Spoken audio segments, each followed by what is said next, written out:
Madame la secrétaire générale de la francophonie, Madame Louise Mushikiwabo, Excellences, Mesdames et Messieurs les ambassadeurs, chers frères, compatriotes de la communauté rwandaise, chers amis du Rwanda, bonjour. Nous sommes réunis aujourd'hui pour célébrer ensemble la fête de libération du Rwanda. Je suis heureux de vous accueillir et de vous voir si nombreux. Cette année, la fête de libération prend une dimension particulière, puisque nous célébrons 25 années de liberté, de réussite et d'espérance. Je sais que ceux qui se souviennent du Rwanda d'il y a 25 ans se remémorent avec beaucoup d'émotion cette tragédie. Entre le 7 avril et le 4 juillet 1994, 1 074 017 victimes innocentes ont péri au cours d'un crime contre l'humanité qui a duré près de 100 jours.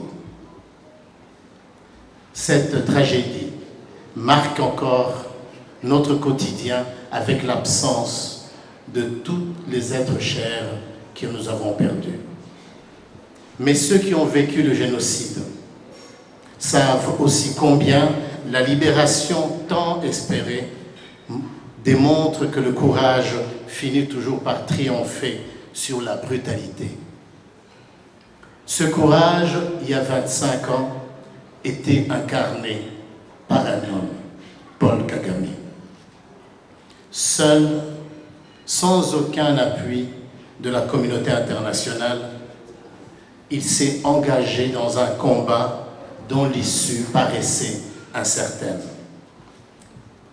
Sa seule motivation était de ramener la diaspora exclue du pays depuis près de 40 ans, restaurer l'état de droit et assurer à tous les citoyens rwandais, sans discrimination aucune, une meilleure qualité de vie. Avec détermination et une force de conviction inépuisable, Paul Kagame a réussi à fédérer autour de lui toutes les composantes de la nation rwandaise. Appelés Inkotanyi, en référence à leur courage exceptionnel et vaillance, ces combattants de liberté se sont regroupés sous la bannière du Front patriotique rwandais. 25 ans après, nous continuons à rendre hommage aux libérateurs du Rwanda. Certains d'entre eux sont malheureusement tombés. Pourtant, ils ne se sont jamais découragés. Notre liberté est le prix de leur sacrifice. Ceux qui ont survécu ont continué le combat pour la dignité. Aujourd'hui encore, aux côtés de Paul Kagame, les Rwandais se battent pour faire reculer l'isolement, la pauvreté, l'ignorance et l'insécurité. Le peuple rwandais a plusieurs fois renouvelé sa confiance à Paul Kagame. Son leadership reste toujours inspiré par l'histoire du Rwanda et l'expérience de 1994. Convaincu que chacun peut trouver en lui-même ses propres ressources pour surmonter l'épreuve, son Excellence Paul Kagame a été le premier à tendre la main de la réconciliation. Personne n'y croyait vraiment. Avec patience, il a accompagné les Rwandais sur le chemin du dialogue. Il les a invités à libérer la parole, à partager leur douleur et à témoigner de leur compassion.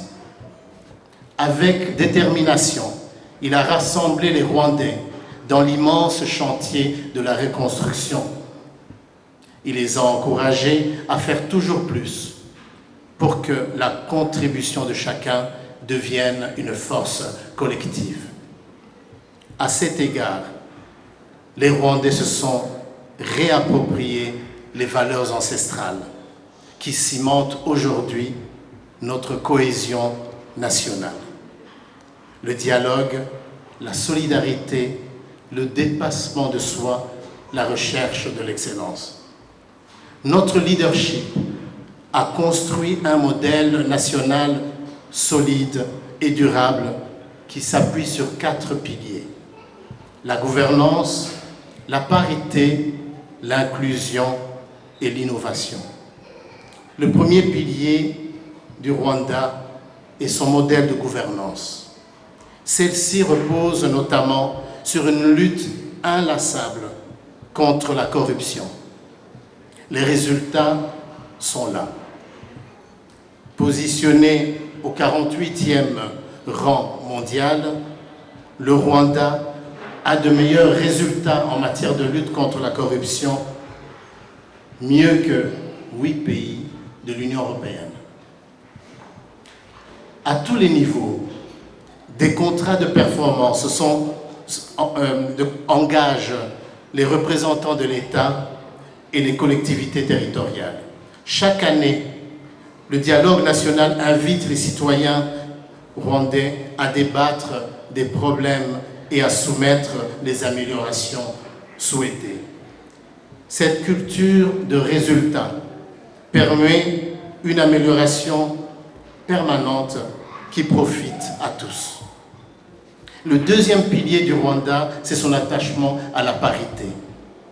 Moteur de la reconstruction et source d'inspiration, les femmes rwandaises ont pris la place qui leur revient au sein d'une société égalitaire.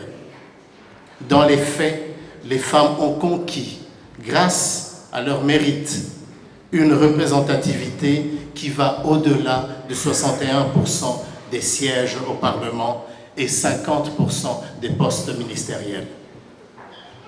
Par ailleurs, la législation rwandaise est l'une des plus avancées en matière des droits des femmes.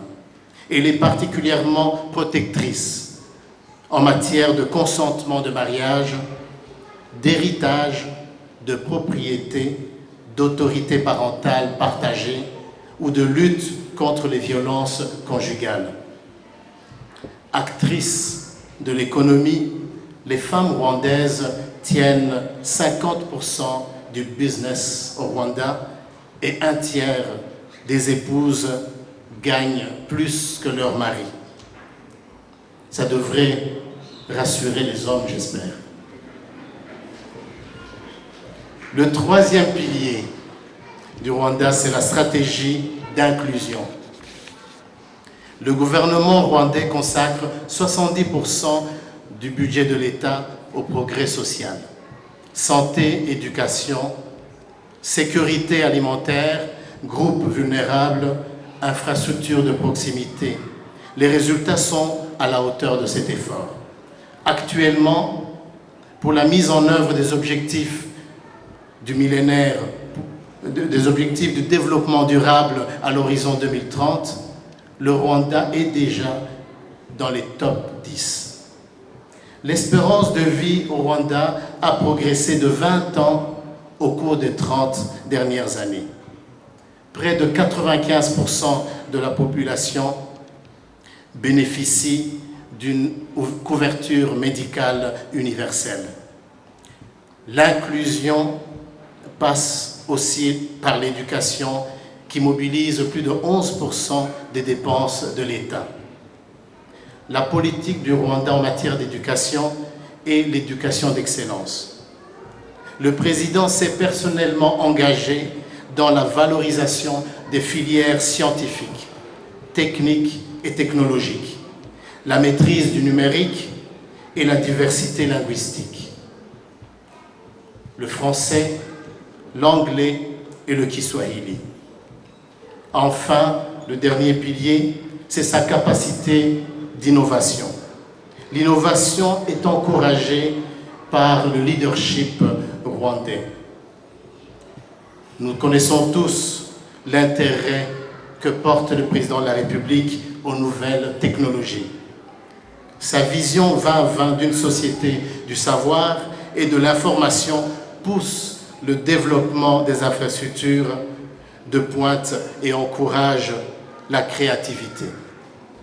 Performance unique en Afrique, le Rwanda est déjà équipé d'une couverture Internet de qualité par la fibre optique et d'un réseau 4G LTE sur 90% de son territoire. Il veut désormais optimiser ses capacités. Ainsi, le programme SMART Kigali va faire de notre capitale une ville pionnière de l'ingénierie verte et l'intelligence urbaine. Actuellement en construction, le futur pôle technologique Innovation City va devenir le hub continental de l'innovation. À cet égard, je voudrais souligner à quel point notre stratégie d'innovation est destinée à améliorer le quotidien des Rwandais. Chaque année, la révolution numérique introduit de nouveaux services en ligne, avec un taux de pénétration du téléphone mobile de 75%, les statistiques montrent une large adhésion de la population. Pour mémoire, je voudrais vous rappeler que cette année, au mois de février, le Rwanda a mis sur orbite son premier satellite, nommé Ikerekezo. Sa mission, connecter à Internet haut débit les écoles les plus reculées du Rwanda. C'est aussi au Rwanda que le premier service de livraison médicale par drone a été lancé. Cette initiative inspire aujourd'hui plusieurs pays autres dans le monde. Au moment où nous savons que les drones font peur et sont utilisés souvent pour la guerre, au Rwanda, les drones sauvent de vie parce qu'ils portent le sang des médicaments à de très longues distances et en très peu de temps. En matière d'environnement, le Rwanda est aussi un pays pionnier. Premier pays à interdire des sacs en plastique, il garde une longueur d'avance dans le développement des solutions vertes pour générer une énergie propre et renouvelable. Excellences, Mesdames et Messieurs, j'ai développé ces quelques points pour vous permettre de mesurer le chemin parcouru au cours des 25 dernières années. Pays de 1000 collines, le Rwanda est aussi le pays de 1000 défis. Les Rwandais sont des gens travailleurs, durs à la tâche, déterminés dans les projets et rigoureux dans leur mise en œuvre. Confortés par les avancées récentes, les Rwandais sont convaincus qu'il n'y a pas de limite à leur ambition. La transformation rapide de l'économie rwandaise témoigne de cet optimisme. Avec une croissance supérieure à 8%, nous nous rapprochons chaque jour davantage du groupe des pays à revenus intermédiaires. En 2018, le flux d'investissements étrangers directs a augmenté de 20% pour atteindre 2 milliards de dollars, ce qui constitue un témoignage de la confiance des investisseurs. L'attractivité du marché rwandais, l'excellent climat des affaires, un environnement sécurisé et une rentabilité rapide font du Rwanda une destination de plus en plus attrayante. De grandes multinationales comme Volkswagen choisissent d'investir au Rwanda pour leur future exportation vers l'Afrique de l'Est. De même, le succès de la compagnie d'aviation Rwandair reflète ce dynamisme. Après avoir contribué à vaincre l'enclavement de notre pays, Rwandair fait voler aujourd'hui les couleurs du Rwanda sur 4 continents. Aussi, je veux partager avec vous ma double fierté d'être Rwandais et d'être Africain. La transformation du Rwanda, c'est celle de toute l'Afrique. Fidèle au principe du travail collectif, le leadership rwandais considère que c'est la contribution de chaque pays qui fait le succès collectif de notre continent. Au sein de la communauté des États d'Afrique de l'Est, le Rwanda a poussé des initiatives telles que l'union douanière, la libre circulation des travailleurs ou le visa unique et est souvent le premier à les mettre en œuvre.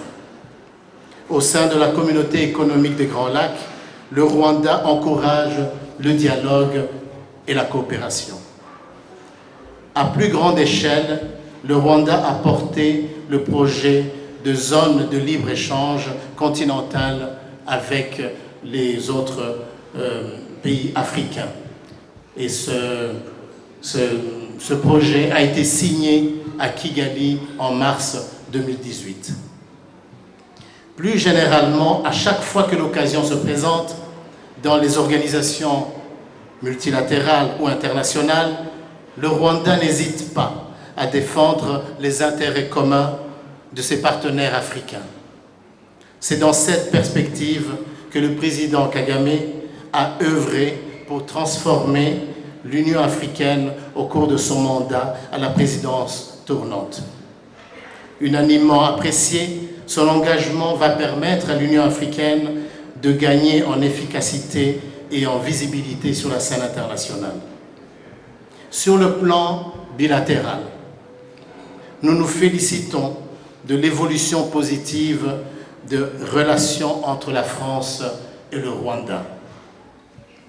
Un dialogue réel et franc a été instauré entre les deux pays et existe jusqu'au niveau le plus élevé de l'État. Des actions significatives sont en train de se poser par les deux capitales et augurent d'une nouvelle et enrichissante relation entre les deux pays et pour les deux pays.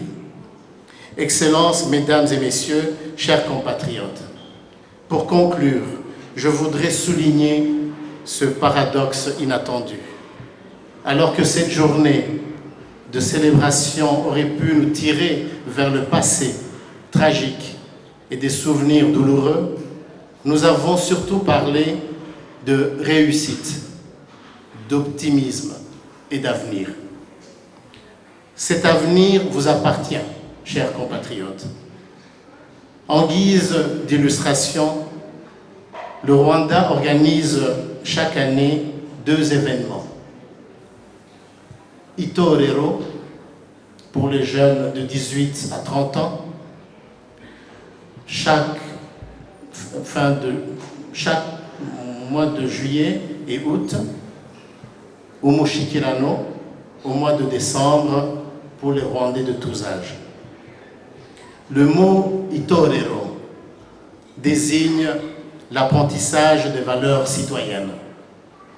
Le mot Umushikirano signifie dialogue national. Itorero et Umushikirano vous donnent l'opportunité de devenir des acteurs du destin collectif des Rwandais. Ce sont des occasions uniques qui vous sont offertes pour mieux connaître votre pays et faire connaître sa culture, ses valeurs, ses défis et échanger, partager vos expériences et peut-être vous engager pour des actions plus significatives. Enfin, pour terminer, il y a un dicton ou un adage, je ne sais pas, en Kinyarwanda qui dit, je le dis d'abord en Kinyarwanda, Imana yirirwa ahandi igataha i Rwanda. Ça veut dire que Dieu passe la journée à sillonner le monde et le soir venu, il vient se reposer au Rwanda. Pendant le génocide, on avait remarqué que Dieu n'était plus au Rwanda. Il devait certainement passer la nuit ailleurs.